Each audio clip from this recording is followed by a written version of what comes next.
Hi friends, welcome back to my channel. ఈరోజు జొన్న సర్వపిండి ఎలా చేసుకోవడమో చూద్దాము.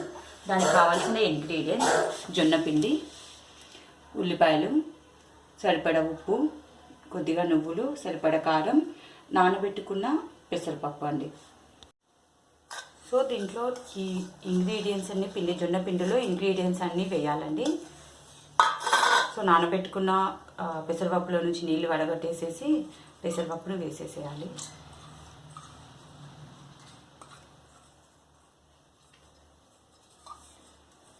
ఒక్కొక్కటిగా మొత్తం వేసేయాలండి. నువ్వులు, సరిపడా ఉప్పు, సరిపడా కారం,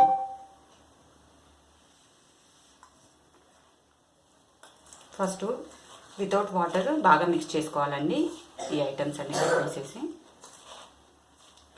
సో ఇక్కడ నేను పిండి కలపడానికి గోరువెచ్చని నీళ్ళు తీసుకున్నానండి. జొన్న పిండికి కాస్త బాగుంటుంది గోరువెచ్చని నీళ్ళతో కడుపుకున్నట్టయితే సొరపిండి అనేది బాగా వస్తుంది.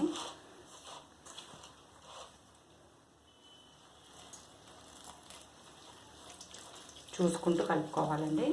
చపాతీ ముద్దలా కలిపి పెట్టుకోవాలి. ఈ విధంగా పిండి ముద్దలా వచ్చే వరకు బాగా కలిపి పెట్టుకోవాలండి. దీన్ని ఒక 3 to 5 minutes నానబెట్టాలండి. దీనిపైన ఒకటి మూత పెట్టేసేసి నానబెట్టుకోవాలి. ఫ్రెండ్స్, ఇది సర్వపిండి గిన్నె అంటారండి. సో దీంట్లో పెట్టుకుందాము. ఇప్పుడు ఎలా పెట్టుకోవడమో చూద్దాము. 5 minutes నానిన పిండిని ఇప్పుడు మనం ఎలా ప్రెస్ చేసుకోవడమో చూద్దాము.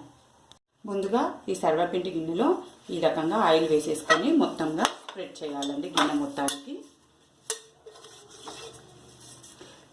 దీనికి ఈ సర్వపిండి గిన్నెలో పెట్టుకుంటే కాస్త ఆయిల్ ఎక్కువనే పడుతుందండి. ఇంకోటి మనం మామూలుగా దోశ వేసుకునే తవాకి ఎలా పెట్టుకోవడం కూడా చూపిస్తానండి. ఆయిల్ తక్కువ కావాలనుకున్న వాళ్ళు దానికి పెట్టుకుంటే పర్ఫెక్ట్గా వచ్చేస్తారండి. సో 5 minutes నానిన పిండిని తీసుకొని ఇలా ముద్దలా చేసేసుకొని మధ్యలో పెట్టేసేసుకొని మధ్య మధ్యలో కాస్త చేతికి ఆయిల్ పెట్టేసుకుంటూ సర్వపిండి గిన్నె మొత్తానికి ప్రెస్ చేసేసేయాలండి పూర్తిగా.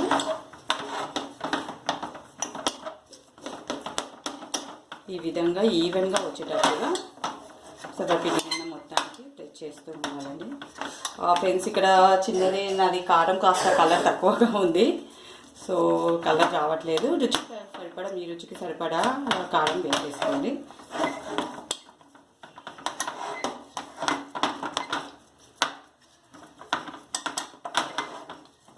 సో ఈ రకంగా పూర్తిగా స్ప్రెడ్ చేసేసేయాలండి.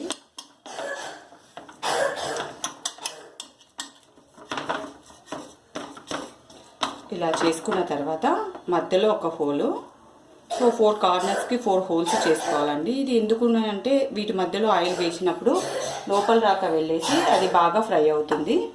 సో లేదంటే మధ్యలో సరిగ్గా ఫ్రై అవ్వక చుట్టూ మాత్రం ఫ్రై అయ్యి అక్కడ పిండి పిండిగా ఉంటుంది.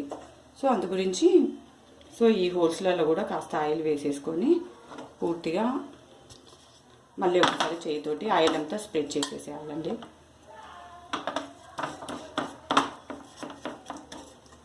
సో ఇలా చేసుకున్న దాన్ని స్టవ్ ఆన్ చేసేసి ఇలా పెట్టి దీనిపైన ఒక మూతలు పెట్టాలండి. ఈ విధంగా దానిపైన మూత పెట్టుకొని స్టవ్ ఆన్లోనే 1 to 1.5 minutes పెట్టేసేయాలండి.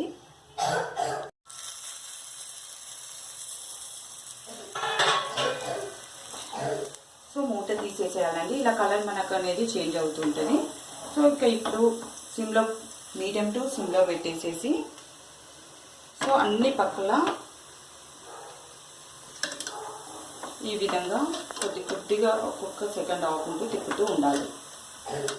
చూడండి, ఇది కాలిన తర్వాత ఆటోమేటిక్గా అది పక్కలో వదిలేస్తుంది అండి. మధ్యలో ఇలా లైట్ బ్రౌనిష్ కూడా వస్తుంది. సో దాని మీన్స్ సర్వపిండి లోపల రాక బాగా ఉడికింది అన్నట్టండి. సో ఇప్పుడు మనము స్టవ్ కట్టేసేసుకోవచ్చు అండి. ఆటోమేటిక్గా పక్కన వదిలిన తర్వాత ఇలా ఇంకో ప్లేట్లకి సర్వ్ చేసేసుకోవాలండి. సో కింది భాగము ఇలా చక్కగా ఫ్రై అవుతుందండి. సో దోశ తవ పైన ఎలా చేసుకోవాలో చూపిస్తానండి. దీనికి ఎక్కువగా ఆయిల్ వేసి పట్టదండి. మనకి నాన్ స్టిక్ కాబట్టి ఆయిల్ తక్కువగా ఉంటుంది. So same as it is దానిలాగానే ఈ విధంగా మొత్తము పెనమంతా స్ప్రెడ్ చేసేసుకోవాలండి. సో దీనివల్ల మనకి బెనిఫిట్ ఏంటంటే దీనికి కొంచెం ఆయిల్లో వేరియేషన్ వస్తుందండి. సో నాన్ స్టిక్ కాబట్టి దీనికి తక్కువ ఆయిల్ పెట్టినా కానీ బాగా ఫ్రై అవుతుంది. సో మీ అందరికి తెలుసు అసలు యాక్చువల్గా నాన్ స్టిక్ యూజ్ చేసేదే ఆయిల్ తక్కువ గురించి అని ఏ ఐటమ్ అయినా. సో పైన కొంచెం వేసేసుకుని యాజ్ ఇట్ ఈస్గా దీన్ని కూడా హోల్స్లలో వేస్తే బాగా ఫ్రై అయిపోతుంది.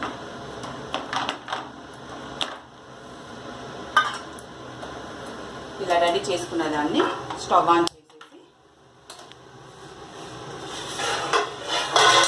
సో దానిపైన మళ్ళీ మూత బోర్డు చేసేసుకొని 1 to 1.5 minutes దీన్ని కూడా అలాగే ఆన్లోనే పెట్టేసేయాలండి. ఫ్రెండ్స్, అలా సర్వపిండి గిన్నె లేని వాళ్ళు ఇలా చిన్న గిన్నెలు ఉంటాయి కదండి మన ఇంట్లో కూర చేసుకునేవి. సో దాన్ని కూడా ఇలా పెట్టుకోవచ్చు. ఒకటి మాత్రం ఏంటంటే ఇక్కడ స్టీల్ మాత్రం యూజ్ చేయకండి. ఇలా వైట్ గిన్నెలు కానీ నాన్ స్టిక్ కానీ అలా యూజ్ చేస్తే నీట్గా వస్తుంది, మాడిపోదండి. ఫ్రై అనేది చాలా ఈవెన్గా వస్తుందండి సర్వపిండి ఫ్రై అనేది.